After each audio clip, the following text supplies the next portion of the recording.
The NBA Gambling Podcast on the Sports Gambling Podcast Network is brought to you by Underdog Fantasy. Sign up with promo code NBA SGPN. Get a 50% deposit bonus up to $1,000. Yes, sir. We are back with another edition of the NBA Gambling Podcast on the Sports Gambling Podcast Network. No me, no the voice, no the guy. It's me, really raw, villain raw. It's Terrell Furman Jr. here at your service.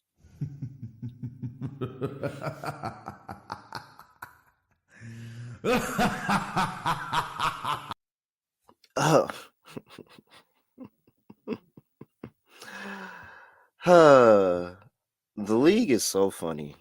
I tell you, the league is just really, really funny at times. Just hilarious at times. The fact that in one day we had Portland gave up a big lead. San Antonio gave up a big lead. The Miami Heat gave up a 17-point lead in the fourth quarter and lost in double overtime. They didn't cover either. Trust me, I know. I bet on them. Mm. And it's so funny because I had that, and I also had DeRozan PRA. And so in the fourth quarter, the Heat are up 17. I'm like, can DeRozan get a couple of free baskets? Like, just a couple of free baskets, be able to get that PRA? And he let the comeback. This league, man, I tell you, this league is frustrating at times. I will tell you. All right, Scott Studio Reichel. Scott, I hope you had a better day than me. Scott, what is going on? Scotty, beat me up. Surprise. Yeah, can't complain. I had a good episode with Munaf. I hit my lock. No offense to you. I had the Kings team total over. So I appreciated the double overtime there for the Kings. But they got was it there. Under in regulation? It was under in the first overtime, too. I had 112.5. He said it was under in the first overtime. It was. I mean, Keon could have made both free throws to send it over, but then he ended up making one, so went to double OT. But I needed the second overtime to get there in the end. That worked out well. I needed two overtimes. Two overtimes counts the same. That's a win. Good news, though, is that Munaf and I did hit the underdog entry, so that was about 6-1, so can't complain. Overall, good episode. Unfortunately, though, I did have the Clippers alt spread. I had -2.5. They fell apart in that second half. But either way, point is, nice episode for me. Can't complain. Pretty crazy day in the NBA, though. You mentioned all the choke jobs. Kobe White, by the way. What a poster on Wemby to ice the game there at the end. The Kings game was kind of wild. Bad luck? Don't we have to fade Kobe White now? We could. I don't know. I haven't exactly checked the history of poster dunks on Wemby the game after. That doesn't happen. I feel like there's something there. Isn't there? Hey, somebody in the chat, remind me. Isn't there something there? Who was it that dunked on Wemby last year? It was a couple of people. Who was it that dunked on Wemby last year? And they were horrible after that. Or like something bad happened to them after that. I don't remember what it was. But it was something about that. I have to dig back. Either way, the point is there are a lot of teams that don't know how to hold the lead throughout the entire league, and that was definitely on display yesterday. I can't believe Chauncey Billups is still there in Portland. I feel bad for Portland fans just for having to deal with that nonsense, but I thought the Suns looked pretty good. I mean, Embiid didn't play in the end, but either way, I thought that Beal looked great off the bench. Props to the Magic, and it's really where I got to start because the Magic have nobody, and they still win games. So props to Orlando. I know your team was missing Cat, which is a big deal, but still, Orlando's got nobody. And they were able to win that game, I'd say, pretty comfortably in the end. So props to the Magic. Giannis they always beat the Knicks, man. They were good, though, in the first couple meetings this season. I think you had won 2 of the first 3, but Orlando with basically nobody. They always get up for the Knicks, man. I just knew, and I saw it. I was looking at it. I saw it was 12, and I was like, bro, I'm not going to play it. Like, they always just randomly get up for this Knicks team. I should have been wired and played a Cole Anthony prop because Cole Anthony had a great game. I mentioned Cole on the show yesterday, whether it involves his dad being a former Knick or not. I thought he was the MSG guy that you would have probably recommended. 24 points. Yeah. Beautiful MSG cash, Scott. Beautiful. Yeah, but overall, that was definitely a good showing by them. A nice comeback by the Bulls. Levine with 35, 10, and 8. So good for Levine there. Grizzlies keep winning. They don't have any players besides Jaren Jackson, who had another monster game yesterday. Timberwolves, a nice win against the Clippers, getting the job done there by 2. And I do want to give a quick shout out there to the Pistons for coming back against the Trailblazers. Detroit, 18 and 18. Look at them at 500 in January for the first time in a couple of years. Good for them. Yeah. Shout out to them. Shout out to Detroit. I mean, they're not horrible. They're not horrible. No. They're actually a bettable team. They might actually be a playing team. But you can't lay points with that team. No, Absolutely not at all. You cannot lay points with that team, like at all. If they're laying points, do not take them. What is that? That is now, I believe that is now 3-8 as a favorite. It might be worse than that. It really might be like 2-8. But they don't cover as a favorite. Leave that alone. All right, let's move on. NFL playoffs are here, and make sure you tune into the Sports Gambling Podcast. Shout out to the mothership, the Sports Gambling Podcast. Get all your NFL picks and props. We have the Propcast as well with Munaf and Chris. So make sure you go listen there, get some NFL props, and hey, hop in that SGPN app. You're gonna get all the picks and all of that, everything over there as well. So make sure you lock in for your NFL picks as we're coming up upon Super Wild Card Weekend. All right. Not gonna lie, Scott, I've already bet this at a number about 3 points shorter than what it's at. I'm actually shocked to see that it is all the way up here already. But here we are, 7 p.m. on the East Coast. We have the Houston Rockets going to play the Washington Wizards. Houston opened up laying 9.5. They are currently laying 13 on the road here. 224.5 is the total injury report for these two teams. And we have for the Houston Rockets, it looks like, boom, there we go. Jalen Green is a questionable with the right knee contusion. We have Tari Eason, who is questionable. No, doubtful. I lied with that leg injury. He does not look like he's going to play today. And so over the weekend, I'm pretty sure it was it over the weekend, Scott? That Jabari Smith Jr. randomly in practice destroys his ankle, and he's not playing anymore. So I thought it was his hand. Was it the hand? I thought it was his hand. Oh yeah, broke his hand. Yeah, broke his hand in warmups. That was somebody else that destroyed their ankle. Broke his hand in warmups. Like what? What? This is a Rockets team that's second place in the West right now. Jabari Smith Jr. breaks his hand, so he's out for a while. No Tari Eason. Jalen Green's questionable. Here we go. We have not Kobe. Why do I keep saying Kobe? Carlton Carrington questionable here. We have Bilal Koulibaly, who is questionable with that illness. What sickness does he have? They said it's not COVID. I had his assist the game he got sick, so I don't know what type of sickness he has. He's been out. This is really bad. This has been a while. He's been dealing with this illness. Hope he's all right. All right, Jordan Poole's questionable as well. We've got Marvin Bagley, who's out. Malcolm Brogdon, who's out. Nothing, crazy there. All right, man. I already laid 10 with Houston. Okay. I mean, we've talked about this Wizards team, and honestly, even without Jabari Smith Jr. in the lineup, I really don't think the Wizards are going to score. I just don't see a path of the Wizards scoring. I don't think that they're going to get into the paint with the ease. I think that's probably the easiest way that they do it and try to take advantage of, another piece of that front court missing. But I just don't believe in this Wizards team at all. And right now, Scott, of the Wizards games, they have only been competitive in about the games they've lost. They've only been competitive probably like 2%. 2% of the not 2%. Two of the 27 games they lost, they were competitive. That's it.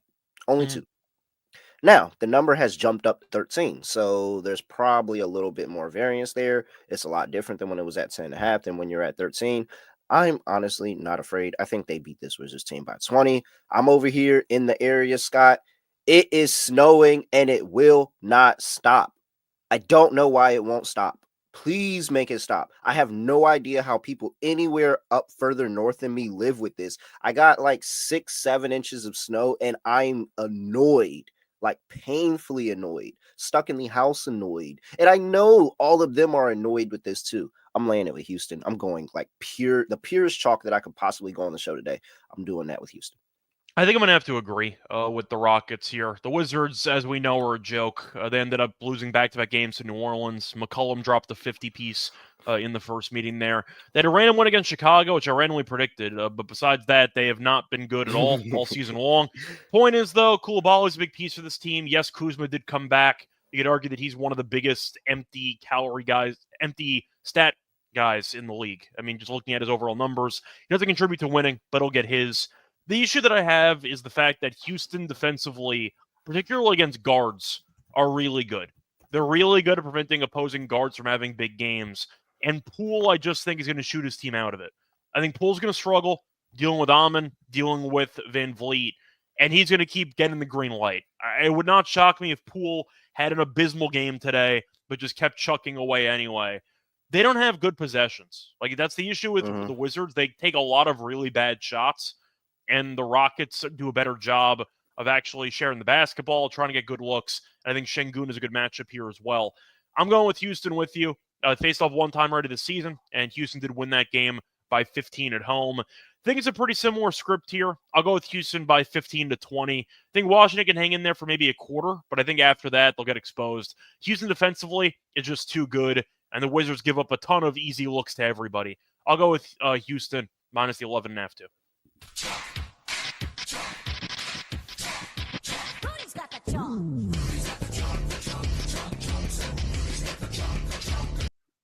Yeah, very, very, very simple, easy play here for me. Fred VanVleet block props, Adam says. Interesting. And Poole's going to keep shooting, so I don't hate the idea. Let's see here before we get to the next game on the slate. Got to talk to you about DraftKings because playoffs. We're talking about playoffs. Yeah, you bet we are. And get in over on the DraftKings Sportsbook action, the official betting partner of the NFL. Scoring touchdowns, big key to winning a playoff game. Well, maybe not for all teams, but for most teams, for the Steelers, maybe not, but for most teams, you need to score touchdowns. Yeah, and possibly, no touchdown score, and Steelers, Ravens. It's happened before, so possibly, maybe, could be. It'd be interesting. I'd watch a playoff game with no touchdowns, maybe, but hey, you can bet them at DraftKings. You can bet no touchdown score at DraftKings. You can do all of that at DraftKings. Ready to place your first bet? Well, just go over to DraftKings Sportsbook and lock in. We should 100% get down on that Houston Rockets bet over there at DraftKings Sportsbook. I'm going to do that again and get this adjusted number and ride it out with the people of the NBA Gambling Podcast because I couldn't see this Wizards team doing anything. Oh, there's a Wizards money line guy that hangs out around here. I have no idea where he's at. He's probably already locked in on DraftKings Sportsbook. Make sure you use that promo code SGP. That is SGP for new customers to get a $200 bonus bets instantly, up to $200 in bonus bets instantly when you just bet $5 over there at DraftKings Sportsbook. The crown is yours. Go get that promo, $200 in bonus bets instantly when you bet just $5 over that DraftKings Sportsbook.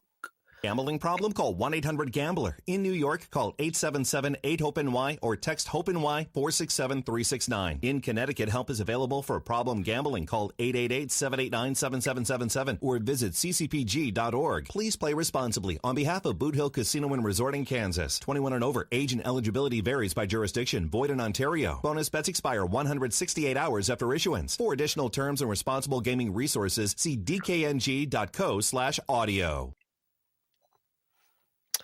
You need some water? Your voice kind of changed pitches. Yeah, man. You good? Yeah, man. Hey, man, you can. When you're a trained actor, you can do stuff like that. Have you ever seen like the guy from Snowfall talk regularly? He's actually British. Yeah, it's crazy. Like when you're a trained actor, you can do stuff like that. All right. That's why you have an agent.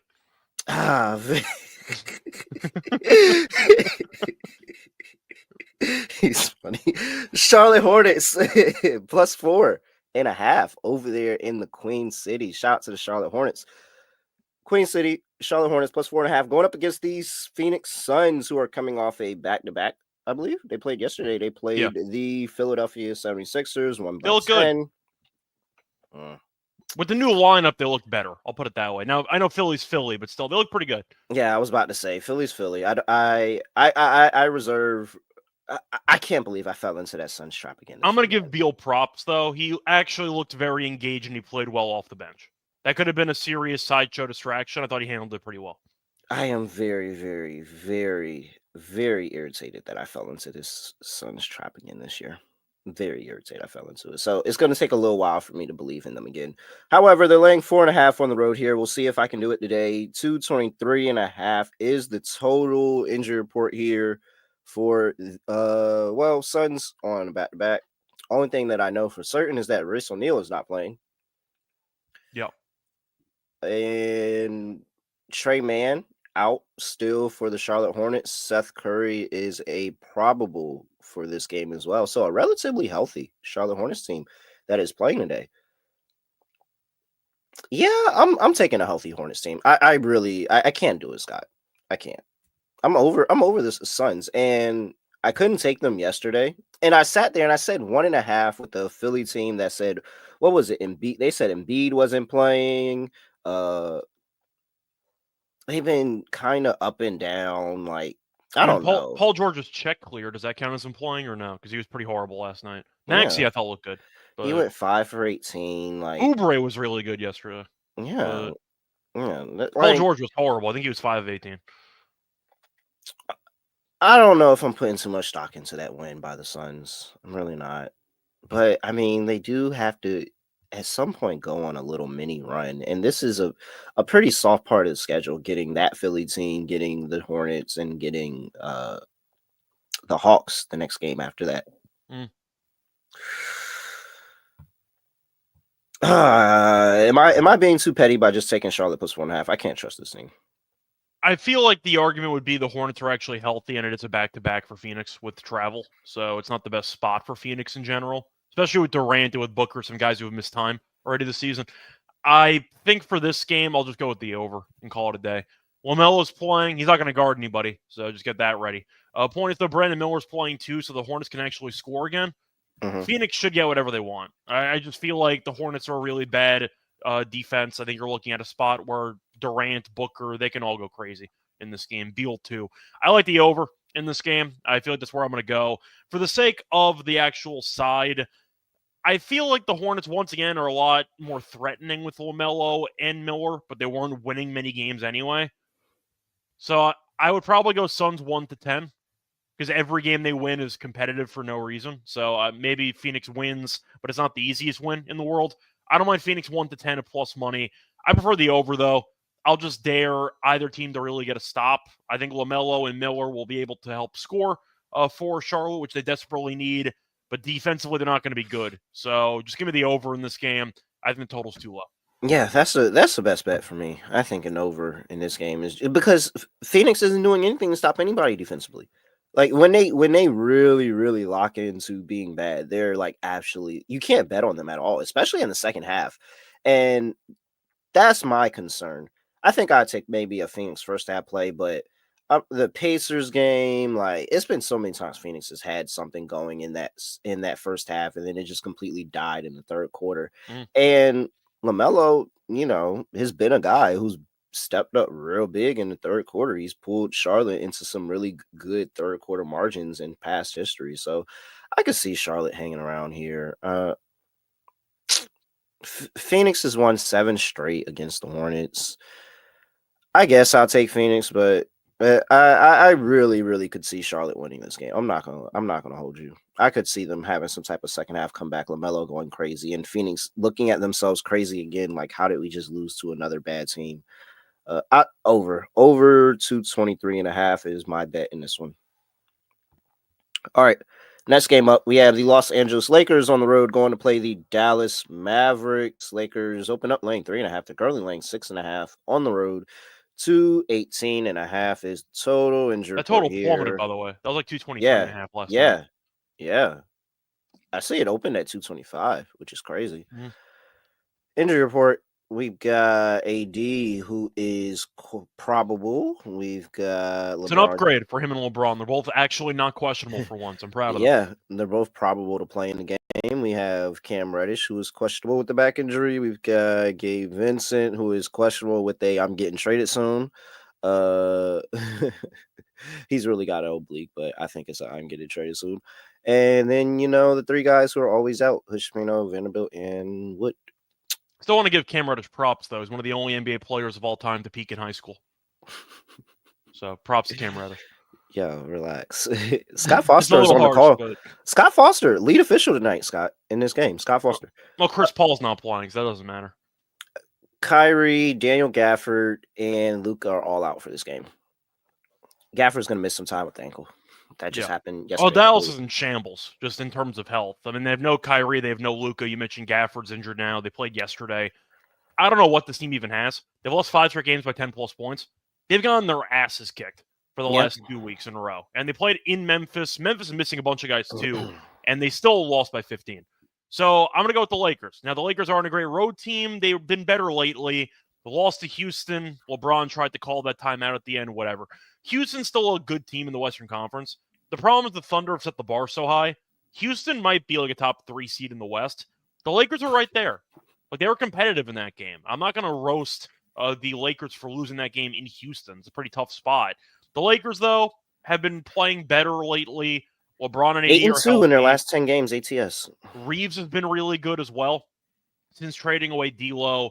It feels like the Lakers are starting to figure some stuff out. I'm not saying they're a threat to do anything long-term, but right now, I like how I like their overall form.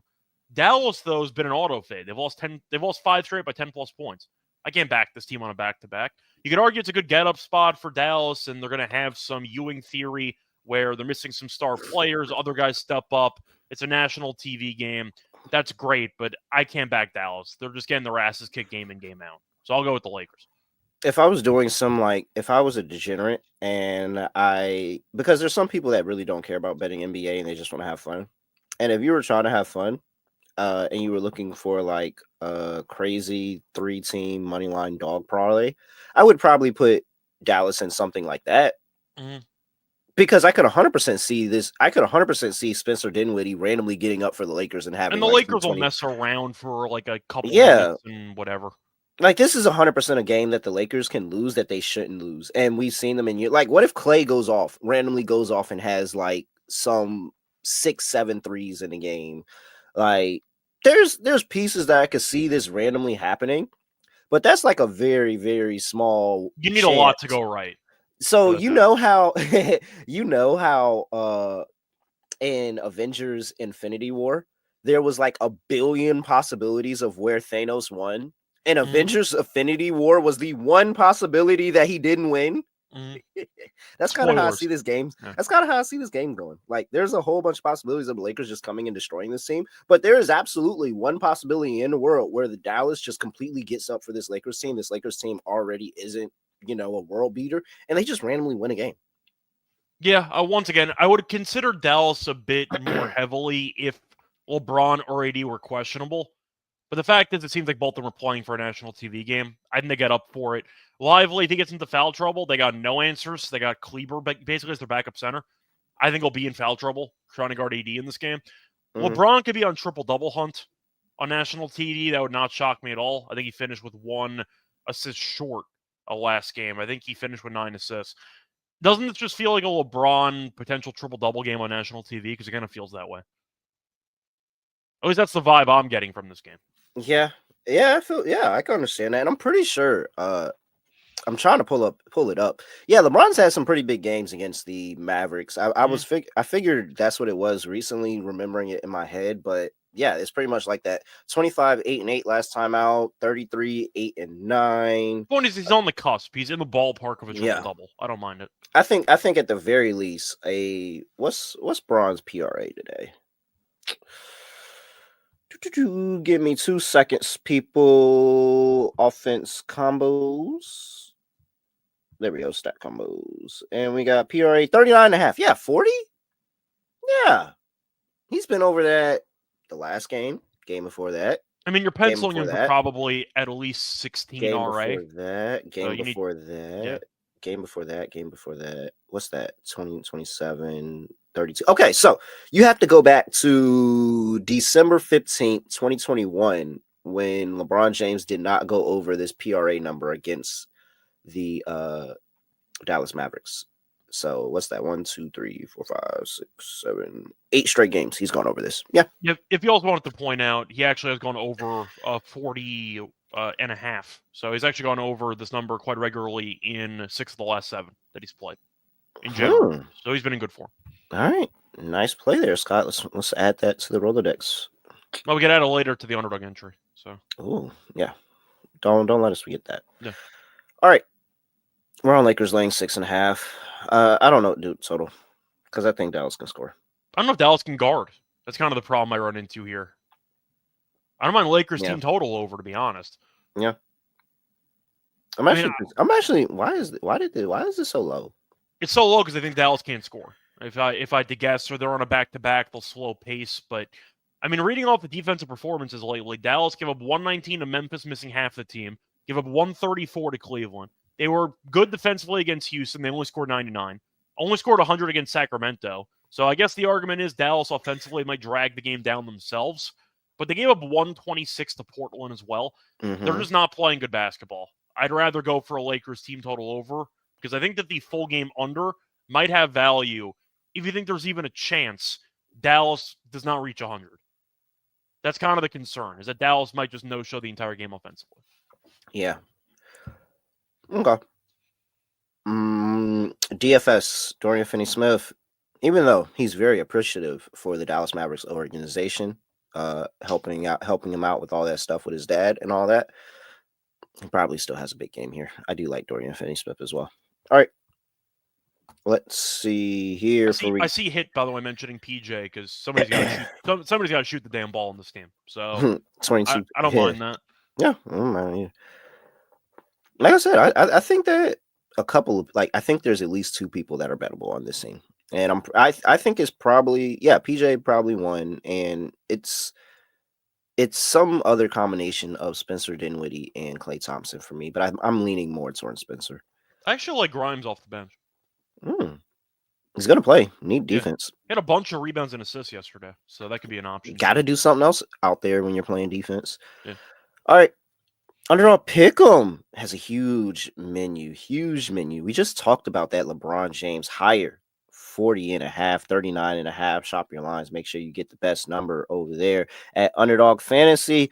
Underdog Playoff Best Ball is now live too. The Gauntlet Tournament has $2 million in prizes up for grabs for just a $25 entry over there in the NFL. Make sure you lock in with that. You can get down on some college basketball, college football, MMA as well. Make sure you go lock into Underdog Fantasy. Sign up with promo code NBA SGPN. Claim your special pick and first time deposit offer up to $1,000 in bonus cash. UnderdogFantasy.com. Promo code NBA SGPN. We will drop that underdog lineup at the end of the show. And we already have LeBron James PRA penciled in for play number 1. Let's figure out the next 2 as we go on. Minnesota Timberwolves on the road, going to play the New Orleans Pelicans, 8 p.m. on the East Coast, laying 5.5 here. 222 is the total. Injury report here for the Pelicans, for the Timberwolves, who are laying 5.5, and they that would be a story if the Pelicans were laying points. Yeah. Well, they were against that Wizards team, and they got the cover both times. Well, that's the Wizards, though. That's like a whole separate. Yeah, that's a whole different thing. All right. Rob Dillingham out for the Timberwolves. Everything else good to go for the Pelicans. Like I said, despite them having all of these injuries, this is probably one of the more healthier Pelicans teams that have been out there. No Trey Murphy, no Brandon Ingram here, but we do have DeJounte Murray, who was questionable with an elbow. We have, let's save that for last. Yeah, no, that is last. Okay, we have Zion Williamson, who is questionable to play in this game with that hamstring that has kept him out for the entirety of the season. What feels like the entirety of the season.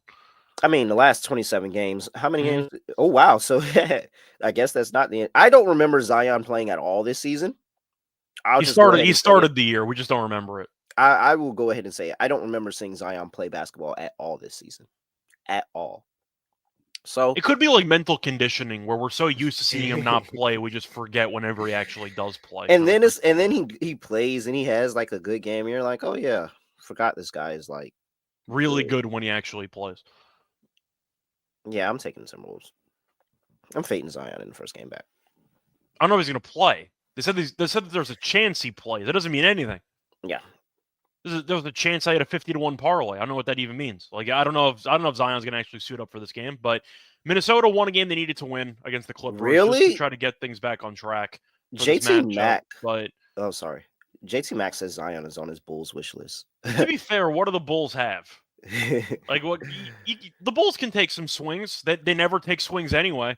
Their swing is giving. I mean, they took a swing on Zion. I mean, not Zion, on Lonzo, I guess. And how did that work out? That's kind of my point. Yeah, they might be afraid to do anything else. But yeah, like I think that's kind of crazy to have Zion and Lonzo be teammates yet again.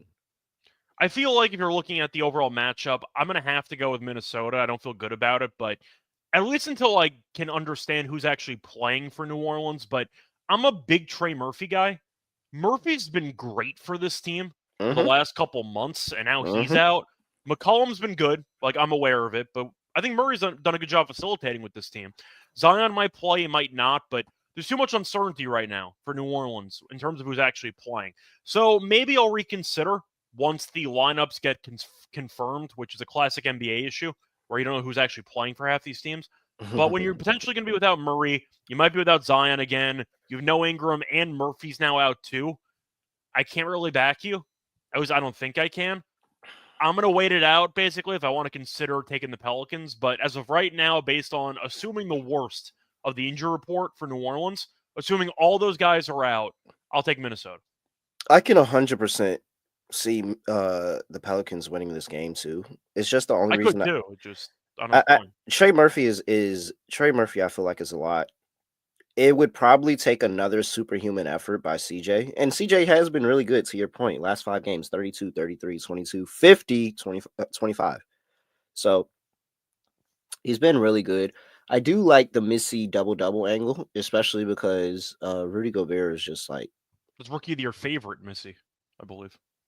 Is he the Rookie of the Year favorite now? Pretty sure everyone else died. I know who else is going to win it. I mean, he starts... I'm pretty sure he's favored, according to most books. I don't have awards props here, so I haven't been able to follow along. I can check that out, but I'm pretty sure he's favored right now. But Missy's been pretty good. And so Rudy Gobert, somebody who hasn't... I mean, listen to these rebound totals by Rudy Gobert. This is not Rudy Gobert. 18, 6, 7, 7, 15, 9, 10, 6, 12, 4, 9, 13, 9, 11, 9. By the way, to take it back, he was favored last week. Now Edey's favored again. Oh, gosh. I don't know if Edey's going to make the game requirement, but Edey right now is the favorite. There's probably some value over there in the Rookie of the Year market. I don't know. Edey, wait a second. How the hell is Edey even favored? What's the rule? You have to miss less than, was it 17? You have to play 65 games. You have to play 65. Okay. So he's already missed 14 games. So what does that leave him? What's the 65 plus? So wait, 65 plus 14. That means he could only miss 3 more games. Oh shit! How the hell is he favored in this market? He's got 3 games. Where are we at? So we're in January. We're not even halfway through the season. He could miss 1 game a month and be done. Yeah, but you know what I'm trying to say is that like Edey's favored. He's already missed. Yeah, if he turns an ankle, it's over. If he turns an ankle at any point, I mean, we're not wishing for injury around here, but if he turns an ankle at any point, it's over. That's kind of my point. I don't even know if you could just get COVID and you're going to be out for like 2-3 games, like 4 games. Like, it could just be something small there, but he could get a hangnail and he's out for 3 games. You can get the Koulibaly illness and then you're out of Rookie of the Year contention. But the point is, Edey's been good. Like, I'm aware of it, but at the same time, you've already missed that many games. What's the price? Right now for Edey, he's plus 125 for 3 games. He got injured in summer league as well. I don't know if he's going to stay healthy. That's a crazy price for Edey. Sarr's in second, by the way. Sarr's a second place guy for Rookie of the Year right now. What's his price? Sar right now is plus 275, who's quietly been pretty good lately. But every time I watch him, I'm very unimpressed. But apparently his stats have been pretty good on a really crappy team. But my point is, I think Missy should be in the running to at least be a finalist for Rookie of the Year. So run down the Rookie of the Year prices real quick. Yeah, so Edie's 125, Sar is 275, Missy's 5-1, Wells is 5-1, Castle's 10-1, and then you get a bunch of long shots. So Castle was the favorite for like a week, and then the Spurs stopped playing him. They took him out of the starting. It was really as soon as he got out of the starting lineup when he started to drop. Yeah, they just stopped giving him minutes basically. But Edie being favored in that market's insane when TRD's missed about 13, 14 games. That's just nuts. So I think that Missy's got a realistic chance to win the award. Actually, what's Missy's? Missy at 5-1 is a good price. Even Wells at 5-1. If you want to make an argument for like multiple guys, but yeah, he's 9.6 points, 8.4 rebounds. Like he's really, really solid. Yeah, I like Wells too. Cashed the underdog entry for his yesterday, but yeah, you have two guys on the same team. Did they take away votes from each other? They might. Yeah. I think I like those. I like those two. Just saying 5-1 on Missy. I don't mind when the Pelicans might trade off half the team and Missy's gonna get. I think the last three, even if you throw Castle in there too, and just because this Spurs team, like anything can happen, and Castle's back in the starting lineup, and now I'm just annoyed they don't play the damn guy, which is just frustrating. Because Castle I thought was playing pretty well actually when they started benching him, but no. I didn't know that we were going to find some angles in the Rookie of the Year. Point is, I think Missy has some value in the market right now. And the also point is that Edie, you cannot bet Edie right now. No, with 3 games, with 3 games to go all the way until April. Yeah, all right. Like anything can happen. We're on the Timberwolves. Pretty chalky play there, but can't do anything with that New Orleans injury report. And honestly, truly, it doesn't matter. I'm fading Zion in the first game back. I'm fading New Orleans and them figuring out with Zion the first game back. Okay. Even though I really can't trust this Minnesota team. Really cannot. All right. Atlanta Hawks on the road going to play the Utah Jazz. Hawks are laying 6.5, 238.5 is total injury report here. And we have let's see. Bogdanovich, probable. Trae Young, probable. Jalen Johnson, out. Larry Nance, out. Lauri Markkanen for the Utah Jazz is questionable. Bryce Sensabaugh is questionable. I remember that with an illness. He had a monster game last time out, I think. Yeah. That was the game. That was the Heat game, wasn't it, for the Jazz? I think so. Yeah, 136. No, they played the Magic after that. They won. Oh, they did? Game. Okay. Sensabaugh at 27 in that game. So Clarkson out, John Collins out, Keontae George out. Wow, it's actually 3 really big outs. Here we are, laying 6.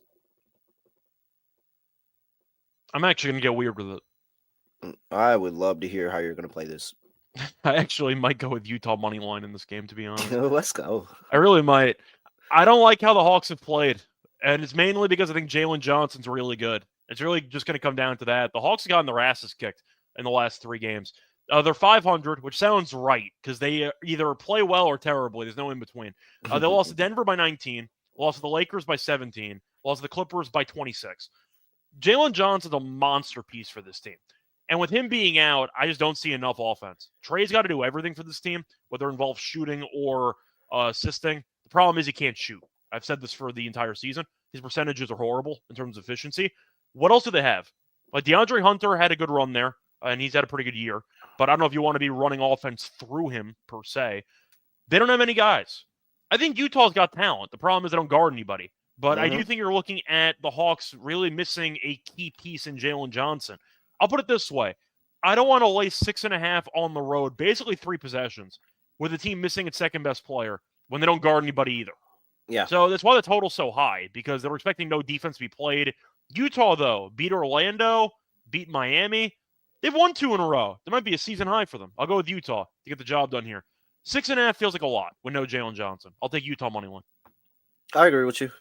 I think that was the best way to put it.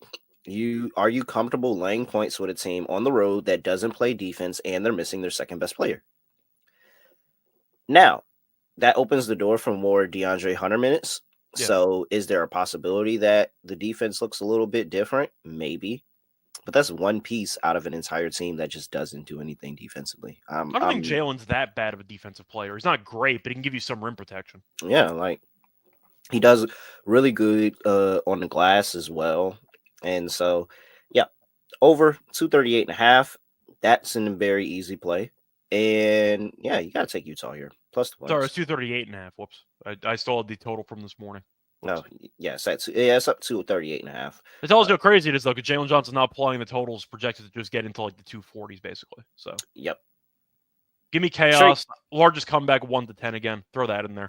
But I mean, we know Utah's terrible when Markkanen doesn't play, so that could be a concern. But I just think it's too many points. Yeah. I mean, and they played well with some of their guys out recently. Like, maybe this is just a turning of the tide of Utah. And honestly, I'm perfectly fine fading the Hawks. You didn't have to say much there. So, all right. Big game on the slate, nationally televised game, 10 p.m. on the East Coast. We got the Boston Celtics on the road going to play the Denver Nuggets. Scott, yesterday I saw this line at 4.5. It's currently up to 6. Laying 6 for Boston on the road here. 237 is the total injury report. And we have... for the Boston Celtics, nothing to report. This team is going to be completely healthy going into this game. For the Denver Nuggets, you have Aaron Gordon, who is still out. All right. That's a big deal because Denver can't guard anybody when Gordon doesn't play. I mean, he can't guard anybody when he does play. At least he gives you something. Yeah. That's what I'm saying. I mean, so the only way, and this is why I'm scared of this total, because blindly Denver overs. Only way that this does, one is 237. When you get to a total this high, you need both teams to contribute to scoring, not just one. I don't know if Denver is going to be able to score on Boston's defense. I think Jokic is going to be able to score. I think Jokic will create opportunities for other people at some point, but just the pure one-on-one matchups, no way. I think this is a horrible matchup for Denver. They match up pretty poorly with Boston, and I think Boston still trying to, reeling. They just lost to OKC over the weekend, and so you got they got absolutely clamped in that fourth quarter. Yeah, couldn't do anything, and so now it feels like there's a little bit of a chip on their shoulder. And that's what's annoying about this Boston team when they start, one of the best teams in the league and they start playing like an underdog. Like, that's really, really annoying. But what I will say is Denver has owned them. Yeah. Jokic owns Boston. Jokic owns Boston. That's the only, that's why I can't place a bet on Boston. I see the angle, but they've been able to get it done every step of the way, whether it's in Denver or in Boston. What are you doing? All right, reading off the last couple of games that Joker's had against the Celtics, 32-12-11, 34-12-9, 30-12-12. Denver's won each of the last 3 games against Boston. They had a pretty solid showing in those games. So the point is, even though the Celtics are the better team, as far as I'm concerned, I have roasted this Denver team for a while because they should be better than they actually are, just based on Joker having a potential MVP season again, arguably his best season of all time, factoring in the stats. And they're still in dogfights against crappy teams throughout the entire league. I'm going to go Denver in this one, actually. Boston, I just don't trust their effort enough. I understand it's a good get-up spot, and it's a national TV game, and the argument is, well, Boston, when they're engaged, they tend to play well. That's great. They've been messing around for months. Like, this team is either focused so heavily on the playoffs that they don't care about seeding, because Cleveland's kind of running away with this 1 seed right now at this point in time. Or the argument is Boston's just been so injured that they just haven't been able to get everything, I'd say, clicking the way that they wanted to. The point is Joker's probably going to walk into 35-10-10. And the question is, can Boston overcome that? The issue Boston also runs into is their reliance on three-point shooting, which makes them very dangerous to beat anybody because if they end up hitting 40% of the threes, they're winning. But if they brick a bunch of shots, they're guaranteed to lose. So maybe I'm hoping Denver has one good game defensively from 3. But I'm going to go Denver here. Boston has not been consistent enough for me to actually trust them to cover big numbers, even in get-up games. They had that weird game against the Cavs earlier this season where they were up by 20, and that turned into a 2-point game in the final 3 minutes. They mess around a lot. I don't really trust their effort level for a full 48 minutes. I'm Do you going to know go what they with look Denver like to plus the me? points. They look like the championship team that comes back the next season is like, all right, we're ready to just get these 82 games over with and go on the next run in the Yeah, that's kind playoffs. of what I'm looking at, where, you had the championship hangover, you played a lot of games. First of all, Brown has been injured this season, but him and Tatum have played a lot of games over the years because they play a bunch. They're not really injured that often. It would not shock me, if Brown's kind of like, I would say the Celtics are being cautious with some injuries because they know that there are greater things at stake in the future. Once again, Blues mentioned that they've been winning. They have been. They haven't been impressive in most of these games. That's kind of my point. They let teams hang around. They don't do a great job winning by margin. Games in Denver, Joker once again has owned this team. They've won 3 straight. Both of these two teams are horrible ATS. Well, I'll take Denver plus the points. Both teams are bad ATS, like the team that doesn't have to actually win outright. I'll go with Denver. Denver 15-18-1 ATS. Boston 14-20-2 ATS. 7-8-2 on the road. It hasn't been good overall. 14-19-2 as a favorite. Denver 6-3 as a dog. If you want to counter and say, well, Boston, is the better team, I'm not going to argue with you. Boston definitely is the better team, but the team's been messing around for months. Like, Boston could win this game down the wire and win this game by potentially 1 possession. That's a possibility too. 3 possessions for a team that messes around a lot. I'm good. I'll take Denver. I think the first half, Boston first half is how I would play it if you want to play Boston. They've been a very good first half play. Look at the last 5 games, and Celtics have been 4-1 ATS in the first half. Denver's also one of the worst first half teams in the league. So. Covering 2 games as a road favorite in that span. They were able to cover and win 2-0 as a road favorite. Denver 1-4 in that same 5-game span. No dog instances where they are able to be a dog, but 1-4 ATS in the first half. So I think a Boston first half, Denver full game play could be in play. But if there's any way I'm playing Boston, I'm playing them early, and I'm not relying on them down the stretch, and especially not relying on Joe Mazzulla to coach this team up down the stretch when they kind of lose interest. So, I watched Jaylen Brown record 0 stats the entire second half against Oklahoma City. However, I do think this is the game to bet Jaylen Brown. I will say that. I do think this is the game to bet Jaylen Brown. He's been really, really good against this Nuggets team. It's at 20. It was at 21.5. I think it's at 22.5 now. Been very, very good. Let me pull that back up. I just had it. There we go. Jaylen Brown, last 5 games against the Denver Nuggets, 41, 13, 30, 25, 30. Yeah. I think he's in line for a solid game too. Yeah. Boston is such a weird team though, because once again, they have these situations where you feel like they won a title, and that way they've kind of proven everyone wrong, and you still hate the way that they play offense in the final 2 minutes of games. You know what I mean? Like, I feel like none of the issues we've had with this team in crunch time have been solved, and they won a title. It's very, very weird. Is that a fair statement? Yeah. So yeah, hold on. Looking for the drop. Where's the drop? Where's the drop? Where's the drop? Where's the drop? Where's the drop? Where's the drop? Where's the drop? There we go. Brian Windhurst. The Suns, quote, absolutely trying to trade Bradley Beal. Yeah, of course. Nobody's going to take him. He's owed $50-something million. He has a $200-something million contract. Nobody's going to take him. Doesn't he have a no trade clause too that he's got to waive in order to actually be traded? I'm sure he was fine being traded anywhere at this point. Breaking news: Suns trying to trade Albatross contract. Yeah, that sounds about right. Sounds right. The Heat are trying to trade Jimmy Butler too. We'll see what happens there. While we're breaking news on the show, Bruno Fernando has been waived by the Raptors. Anybody but Bruno. What a shame. It's kind of crazy. Is the Atlanta return? He was in college at the same time as my friend. They're at Maryland at the same time. Atlanta's about to pick him up on waivers. All right. Let's see. Yep, that's enough of that. Last game on the slate.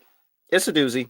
Golden State Warriors at home, welcoming the Miami Heat, who blew a 17-point lead in the fourth quarter and lost in double overtime yesterday.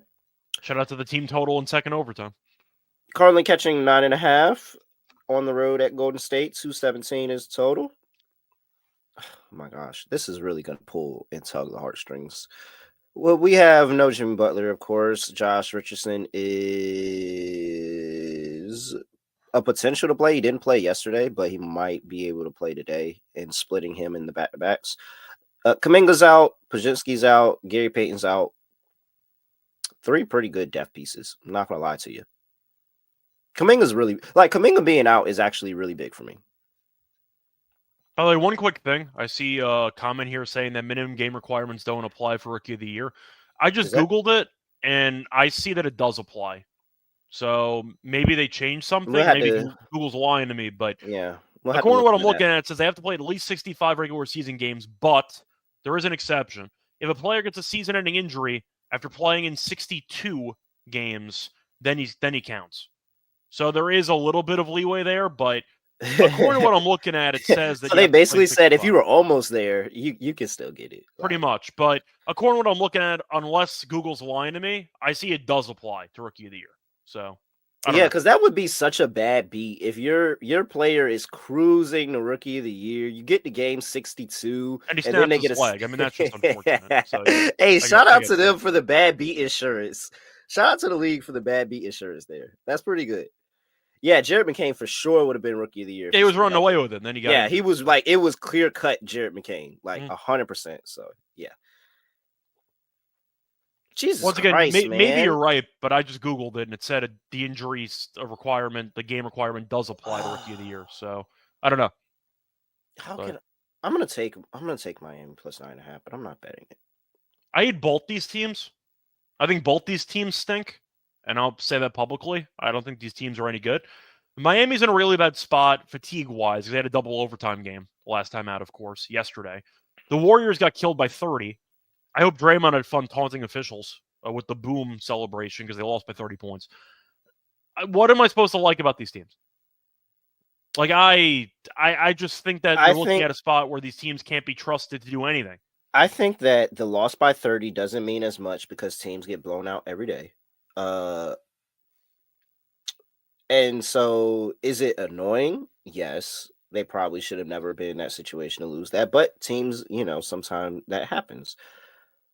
My issue here is, one, Miami as a dog, especially as a dog on the road, and especially as a dog on the road in the Western Conference. Now they're 18-9 since 2021 as a Western Conference road dog. Unfortunately, they didn't get the cover against the Kings last night. This is a lot of points for a Miami team that's just randomly scrappy. But, I mean, double overtime, coming off of immediate double overtime, that just feels like that has to be one of the situations where you don't back Miami as a dog, especially how they lost that game. Like, maybe it's because I had money on Miami yesterday, and it looked great for about 42 minutes, give or take. Yeah, around there. I can't do it, man. I know that you're supposed to have short-term memory with betting. I know you are, but that was just too close. And there's also sideshow distraction stuff where, like, Jimmy's kind of like, I'd say the whole distraction's hovering over them. I mean, Riley's got to nuke the team. I don't know what the hell we're doing, but this is just really story. I can't possibly go Miami. I think I'll just take the under and call it a day. Give him Golden State laying 9.5. I'll go under, just hoping that these teams have one really bad quarter apiece, or even just fatigue carries Miami to below 100 points. But per side, I think I would pick Miami because I don't want to lay this with Golden State. This is 100% the game Miami covers, too. I can't look myself in the mirror and take Golden State laying 9.5. I've been roasting this team for months. For a month. This team is not any good at this point in time. And Kuminga's a really big piece for that team, no matter how often Steve Kerr messes with his minutes. I'll go with the under instead. I'm not going to bet this game. I'm happy this game's not on TV. Out of sight, out of mind. I'll forget this team's on. I'll forget this game's on. I'll be watching Nuggets Celtics. I don't know. I'm afraid Golden State's good when they're fully healthy, but they're not healthy in this game. That's the issue. And I still don't trust Steve Kerr's rotations in the fourth quarter. So, Jesus Christ, this is probably the game that you need to bet Miami, and it's just impossible to do so after what they did last night. This might be a meeting game for me. Like, I don't know how you can make a confident play on either side. I wish I didn't watch that game last night. If I didn't watch that game last night, I would be all over Miami, and it'd be no question. Yeah. So that's why I'll go with Miami if I had to pick, but there's no way I'm betting this game. I got better stuff to do than bet this game. It's probably a smart play. Gosh, you know how much I'd be getting to see Miami as a 9.5-point dog, and the fact that they ruined this for me. Do you know how like my fingers would be itching right now to see Miami as a 9.5? You don't get Miami as a 9.5-point dog ever. It's such a spo game, though. He'll go zone at some Yeah, point, screw and it. I'm taking Kerr doesn't know Miami. what he's doing. I'm You know? Benedicting. Play the Yankee Doodle. I'm Benedicting. I'm going back to Miami. I'm sorry. Right. I have to do it. I'm not betting this game once again. So.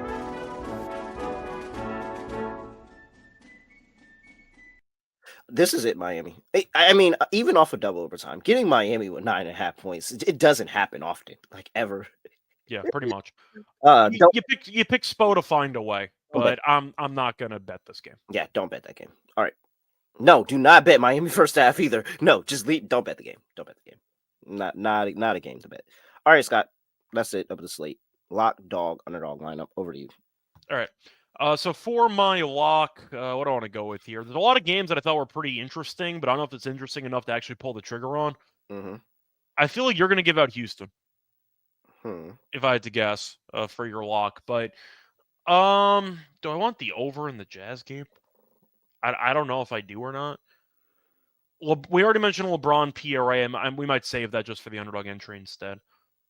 Trying to think of what I actually want to go with. There's a lot of choices that you could make here. You know what? I think I am going to go with my instincts here.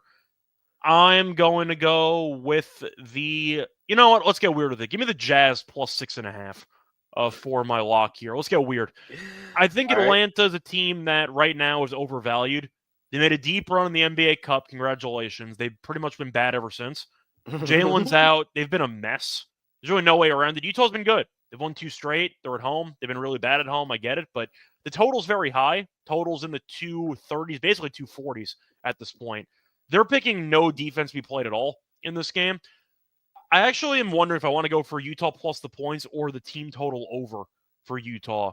Because if they cover, they basically have to score 120. Like, I'm not picking Utah to win a game while holding Atlanta in check defensively. So let me just quickly see what Utah's team total is for this game. I'll do that instead, actually. Give me Utah team total over 116.5 at minus 102. I think they can score against this team. Atlanta defensively gave up 131 to the Clippers, 119 to the Lakers, and 139 to Denver. I think Utah can score against this team.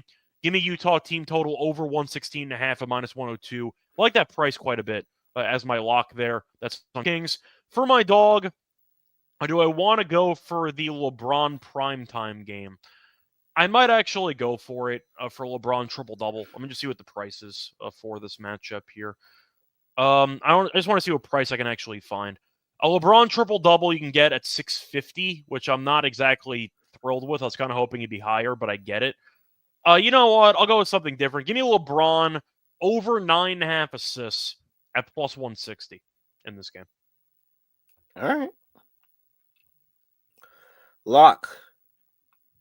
I was going to go with the over in the Utah Jazz and the Atlanta Hawks game. That was pretty easy. You pivoting to the team total made me pivot. I just think it makes sense. Like, why would I want to back Utah's defense if I really don't have to? Yeah, I agree. I do.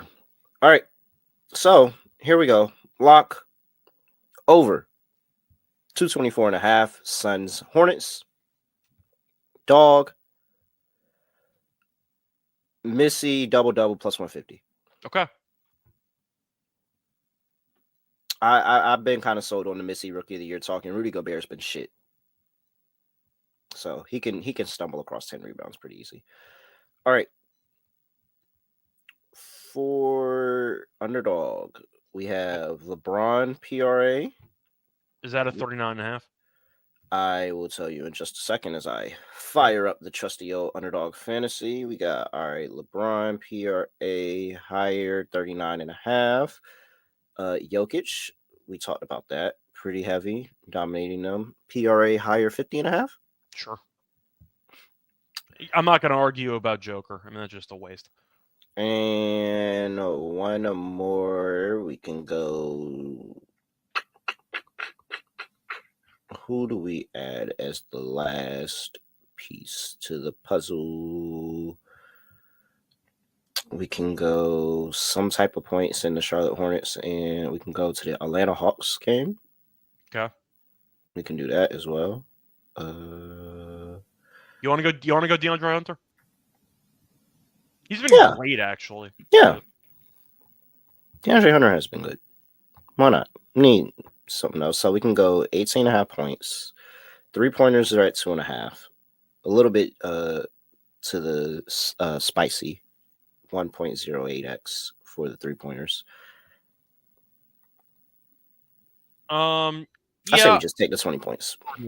Atlanta. I mean, you're looking at Atlanta. They're not afraid to shoot them, and Utah doesn't actually guard the 3-point line.